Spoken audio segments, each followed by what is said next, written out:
I asked for the captions because of our audience or some of our DHH. Yes, thank you. And I just started recording because I forgot to record the first one, so that's okay. If you move from the mic, we can't hear you. Okay, so I have to stay right here. Yes. Okay. Oh, and thank you if you if you would keep putting in the chat that about losing my voice. So thank you. No.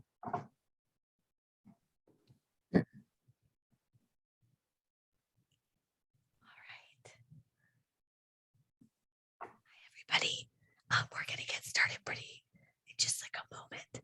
I lost my voice, so this is my late night radio voice, and I'm just gonna stay close to this really great microphone.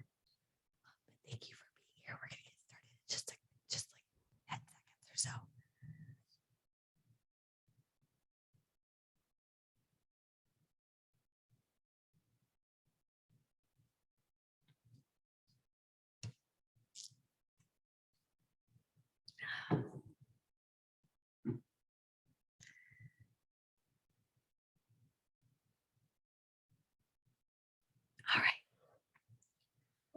All right, so we're going to go ahead and get started because we've got a half an hour.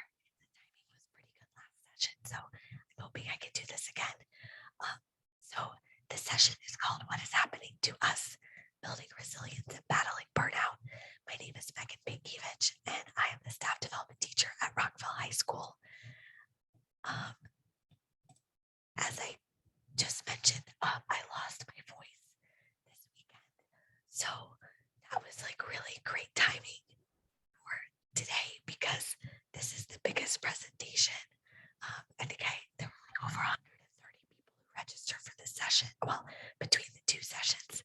And so of course I would lose my voice, but thankfully I have a really like high-tech microphone, and I'm joined by my colleague Alejandra, who is being super helpful and monitoring and also putting in the chat for people an explanation of why I'm using like this voice.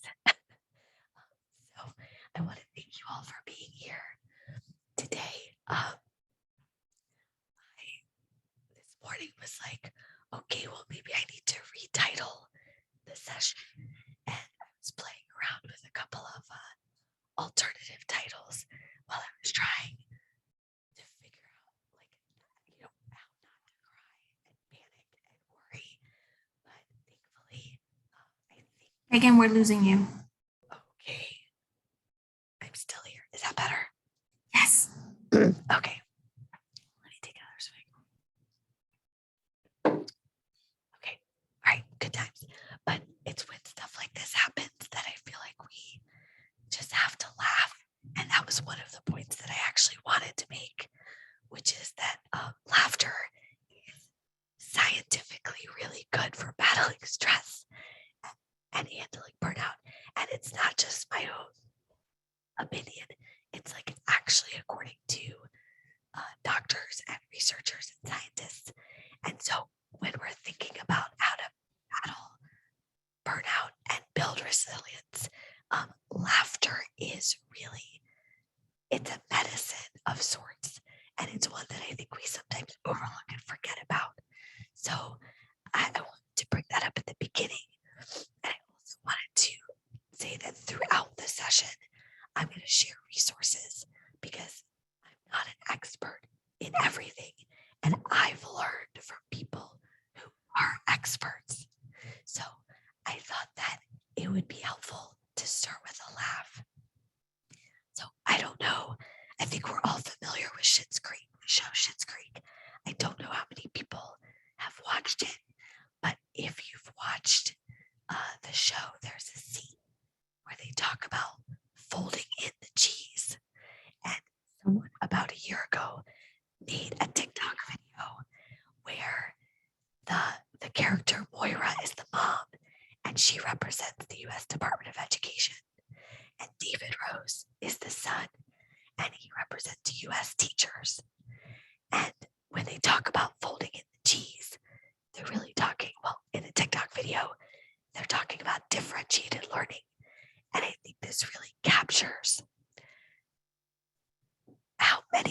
have felt by ideas or initiatives or things we are asked to do that come down from the top that we have to deal with. So we'll just start with this lab. It's about a minute long. Oh, next step is to fold in the cheese. What does that mean? What does fold in the cheese mean? You fold it in. I understand that, but how do you fold it? Do you fold it in half like a piece of paper and drop it in the pot, or what do you do? David, I cannot show you everything. Okay, well, can you show me one thing? Here's what you do. You just fold it in. Okay, I don't know how to fold broken cheese like that. And I don't know how to be any clearer. You take that thing that's in your hand, Uh-huh. and you... If you say fold in one more time. It says fold it in. This is your recipe. You fold in the cheese then. Don't you dare. You fold it in. David! All right. So I've watched it like a million times and it still cracks me up because, like I said, I mean, we have that moment where you're like, what do you want me to do? And also like, stop asking me to do everything, right?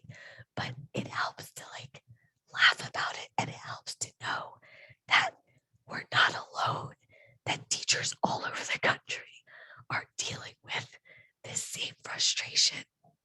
So,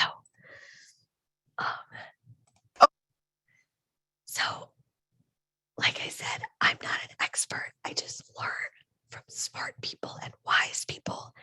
And there's a great book and actually a documentary called The Book of Joy. And it's a conversation between the Dalai Lama and Archbishop Desmond Tutu. And I figure what's good enough for the Dalai Lama is good enough for me because these are smart people and they talk about how important laughter is and how it helps us in times of suffering or challenges and how it's contagious and how it can help all of us. So I recommend the book. I haven't watched the documentary yet, but it's a recording of the conversation and I think it's really powerful to consider. So another place where you can find a lot of this information, because I know that we don't have time to read like all the books we want to, is a lot of these authors have been interviewed on podcasts. And I highly recommend these 3 podcasts in general. And these are also podcasts where you can find interviews with the authors that I talk about today.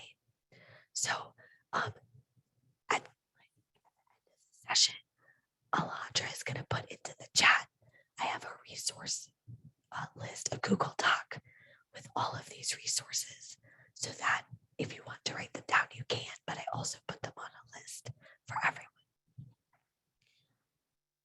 One of my favorite singers of all time is Dolly Parton, and I also consider her a very, very wise woman.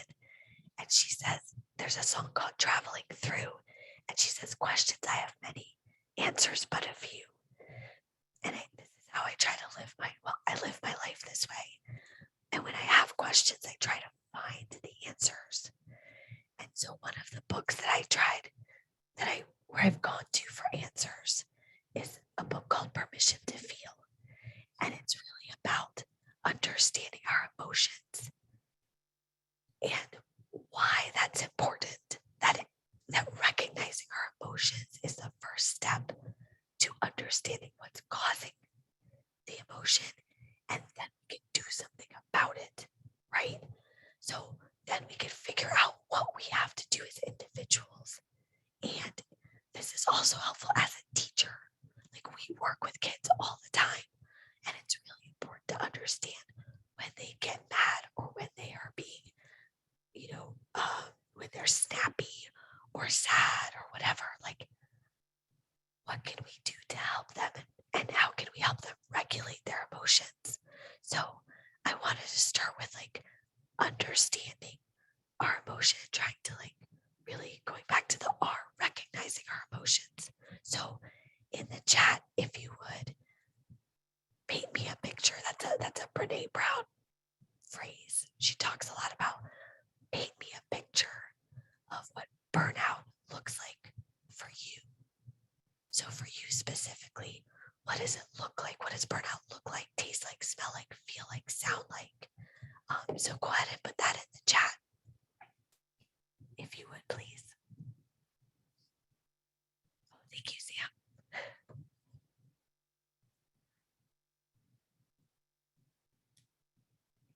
Oh, yes, Jamie, so many times.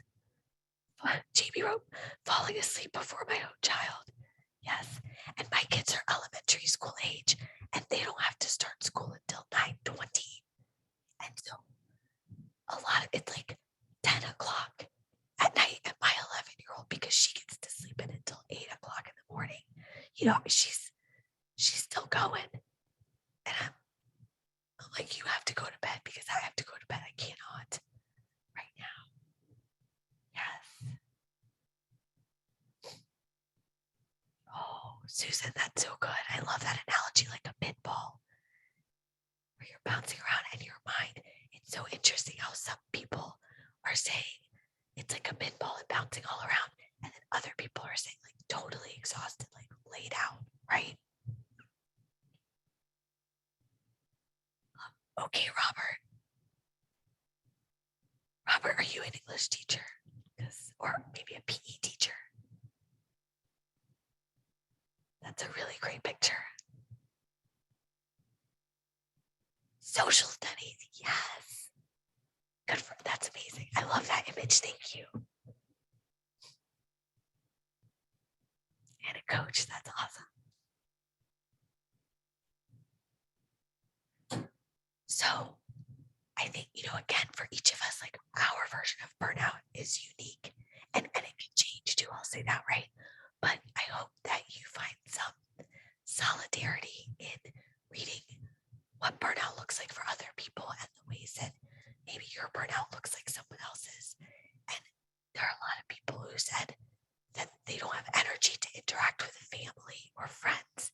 And that's a huge piece of this, right? Because when that happens, we also feel guilty and we feel bad. And, like you may have seen this meme, right? This is fine. And this is what I like to think of as like, that's the calm before the storm.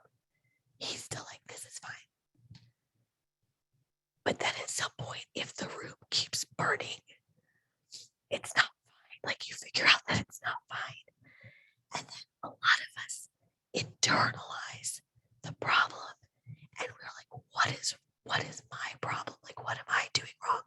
Why am I snapping at my partner? Why don't I have energy to play with my kids?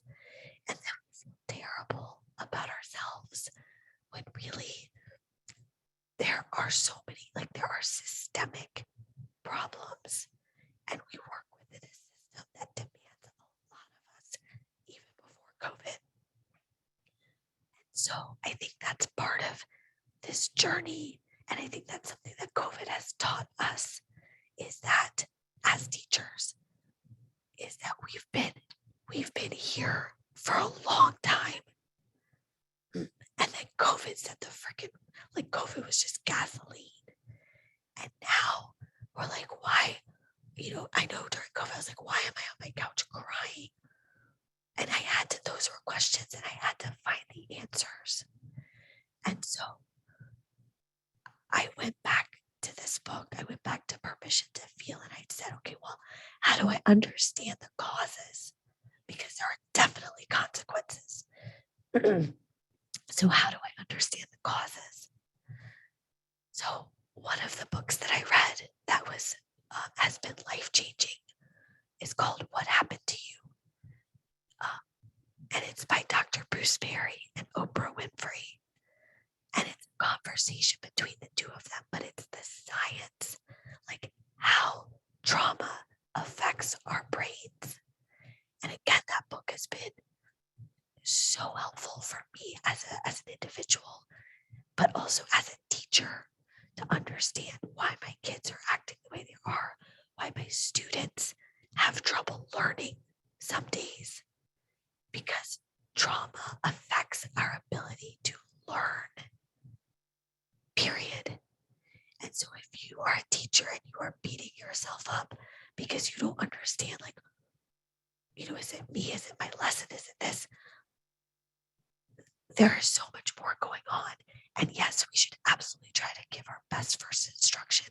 And I'm not saying like you walk away and go, well, it's not me, it's the kid. Like, no, we still want to be good teachers, but we have to also understand that what we've been going through has affected our ability to learn and interact. So, for example, from that book, there's this graphic. So on the left-hand side is what our reward buckets look like when things are going well, right? We are interacting. We have a lot of our relationships. There's a rhythm to our lives, and teachers, like, I mean, is there another profession that relies on like rhythm more, like calendars? We are people of the bell, right? And then there were no bells. They were like, what the hell? There's no bell. What do I do? I don't know. I mean, like, obviously we have clocks, but, and then the county kept blowing up the calendar and changing the calendar. We're like, I have planned my year. Stop messing with my plans.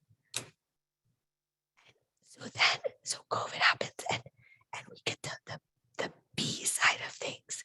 We're not interacting with people, and we're thinking there are nights where we're like, why am I drinking wine every night? Why did I just eat that entire thing of fries? Like, what is happening? Well, what's happening is your brain, like your brain is trying to fill your bucket, and it doesn't understand. I mean, it does, but it doesn't, right? So if you at some point during COVID were feeling guilty about eating pizza 3 times a week, or like ice cream, it wasn't your fault. It wasn't. I'm not saying you don't have to deal with the consequences, because yeah, probably, but there was a reason. And also, if at some point you've been angry, like really, really angry, it's probably not anger. It's one of the other emotions. You might have been lonely, or just feeling a lot of helplessness, or feeling a lot of confusion. And when you realize that your anger is due to one of those reasons, then you can try to solve it, right? And then you cut yourself some slack. That maybe the reason that you got angry at self or your partner or whoever was because you couldn't figure out synergy for the 8th day in a row, because you were confused, like everybody. Because I won't go where I'm gonna stop. Okay, you know what I'm saying. So in Permission to Feel, there's this tool called the mood meter, and it helps us find the vocabulary, the language to describe our emotions, which then help us figure out what we can do about them, right? Okay, now on a little bit of a more positive note, I'd like for you to paint me a picture of what resilience looks like for you. When you are in a moment of feeling resilient, what does that look like for you?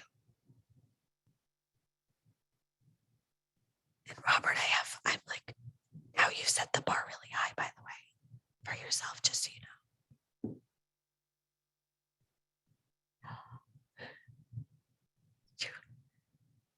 Yes, Jamie. Okay, Jamie, you're gonna love. I've got a picture of yoga coming up. You're gonna like this. Yes. Okay, Sam. That's great. Not fighting the current, but flowing with it. That's one of the things that I've read about too, like the ebb and flow, and like learning from nature and indigenous wisdom. I've been reading a lot about indigenous wisdom and nature, and learning or like going back to that idea of ebb and flow, that we don't have to be 120% all the time, that there's a rhythm to life and a cycle, which again makes things feel more manageable. It's a more natural way of existence than like the traditional, you start here and you climb the ladder, or you start here and you end here. Like that kind of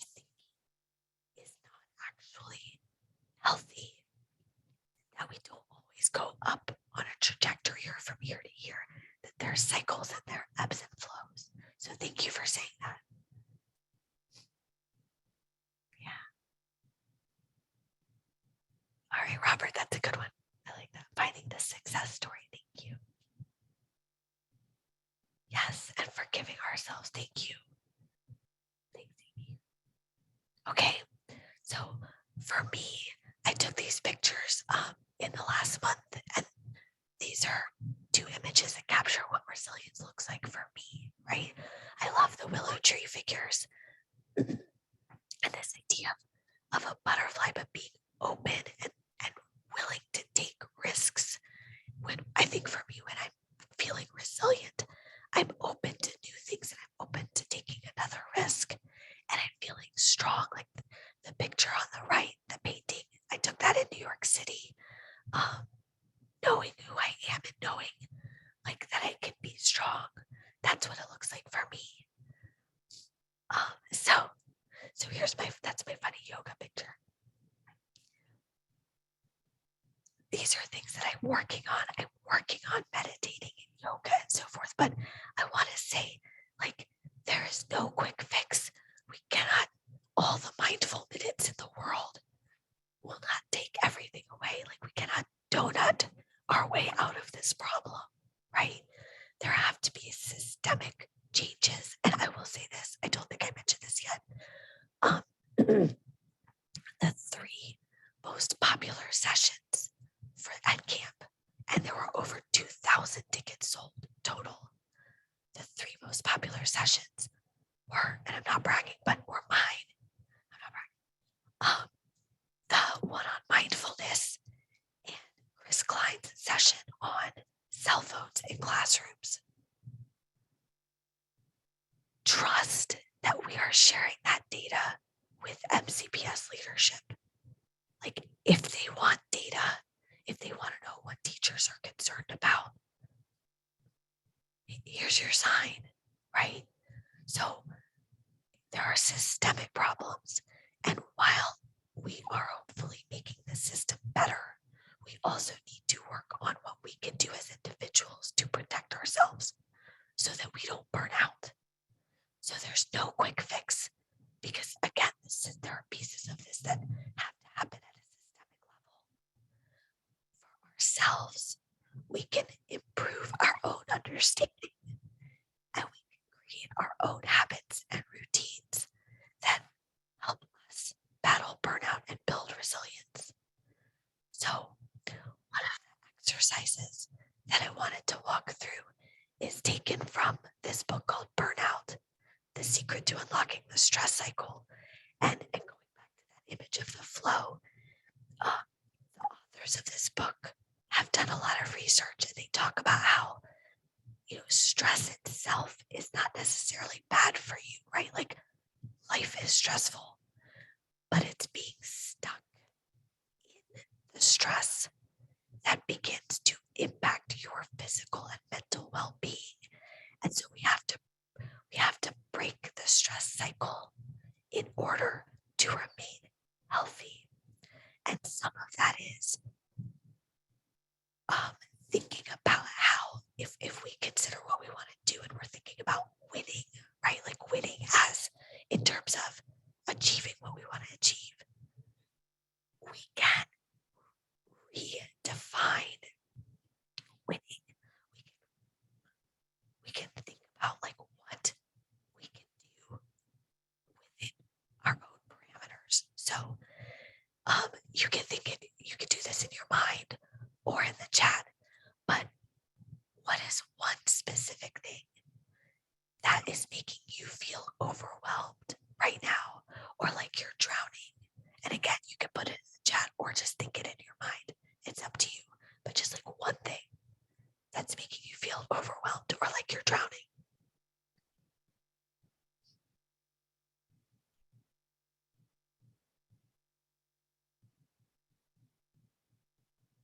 Oh, Jason, thank you for your comment. I agree. And your comment about like nothing's ever all bad. Like, what's the silver lining? Some of that is connected to this redefining winning as well. So thanks, Jason. Oh, Mary, I will tell you, lot of people put special ed paperwork, like a lot of people. So just, I mean, it doesn't solve the problem, but I think there's comfort in knowing that, again, that's a systemic problem and a lot of people are writing that down. Yeah, juggling being a teacher, mom, wife, trying to find a balance. Frank, I mean, honestly, I've started to think there is no balance. I mean, okay, you know how like everybody at one point everybody's like, okay, we have to lean in, and then everybody said, we can't lean in anymore. We're gonna fall over, right? And then it became, well, we have to find a balance. I don't think there's a balance, honestly. I think that on any given day, in any given moment, it's more of an abacus. Like we have to shift our energies from one place to another. That there's no 50-50, there's no balance. It's more about at what point am I shifting my energy here and then shifting it back here and finding that rhythm that makes us feel fulfilled. So I just throw that out as a different mental metaphor. As opposed to a balance board, it's more like an abacus. Okay, now my next question is, if you could solve the problem, so for the people who are saying like, I want to give more time to my family, if you could solve that problem,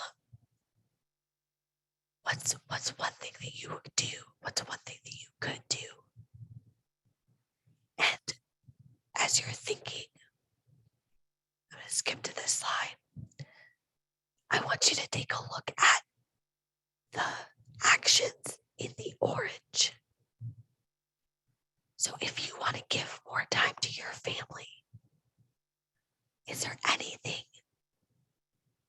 that you can do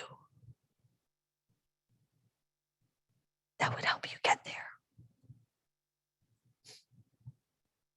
And it's a question you can ask yourself, right? And I'm saying this as someone who is I'm not even recovering. I would say I'm a workaholic who is trying to not be a workaholic, right? So I've gotten better at not checking my email on the weekends. I don't always do that. Sometimes I do, but I don't always I might wait till Monday to respond. I found an accountability partner. Alondra is my amazing colleague. I have many amazing colleagues, but she's one of them. And she's my accountability partner. And she's also my permission partner. Like, she will say, you don't have to do this. Like, it's okay to take the personal day. And sometimes we just need another adult to tell us, like, it's okay. The other day, I actually, I yelled at myself. I literally was like, go warm up your lunch. Like, I had to yell at myself to go warm up my lunch because in my head, I was like, wait, no, I just got to do this. I got to do this. I'm like, I need to go eat. So I made myself go eat. But sometimes we have to do that. And sometimes we have to redefine winning. That we can't do all the things. So we have to think about what we can do. Okay. Last resource for today that I'm going to mention in this last minute. Another book, The Lightmaker's Manifesto, Karen Walrond. Every day she asks herself these 3 questions because she realizes that she cannot do it all. And she asks, how can I feel connected? How can I feel healthy? If I can't go for a run, can I at least walk? If I can't grade all of my papers, can I at least do half? How can I redefine what I can accomplish so that I feel like I've accomplished things and I feel good about what I've done? All right. I want to thank everyone for being here.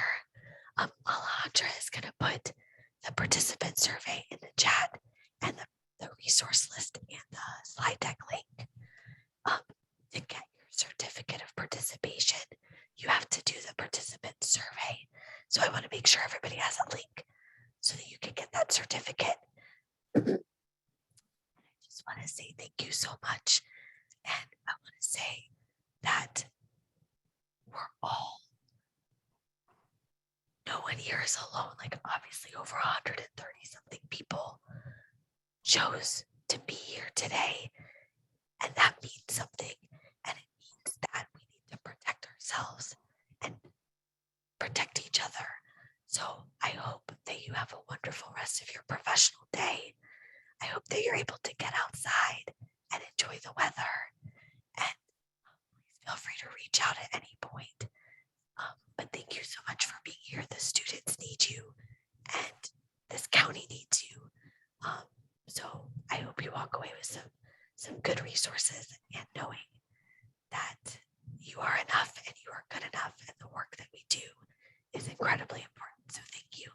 Thank you for being here.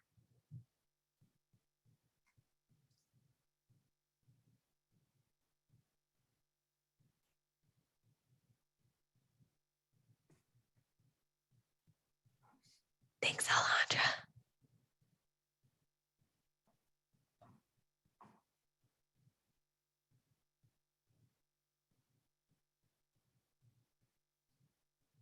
All right, thank you, everyone.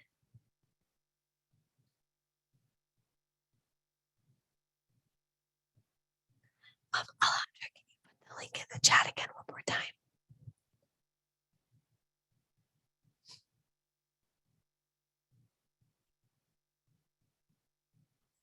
Yeah, they're all there. I've been putting in Thank you. all three. Yeah. Oh, thank you, thank you. Everybody's so nice. They're like, thank you, feel better.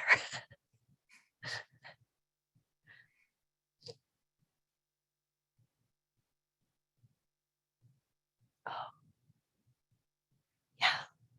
Michael, the redefining winning has been really helpful for me because I get tired of feeling guilty. Like, feeling guilty about not getting everything done is like its own mental health risk. And so it's been helpful to figure out what I can do that would make me feel like I've done enough. All right. I think I'm going to go ahead and stop sharing. And Stop recording.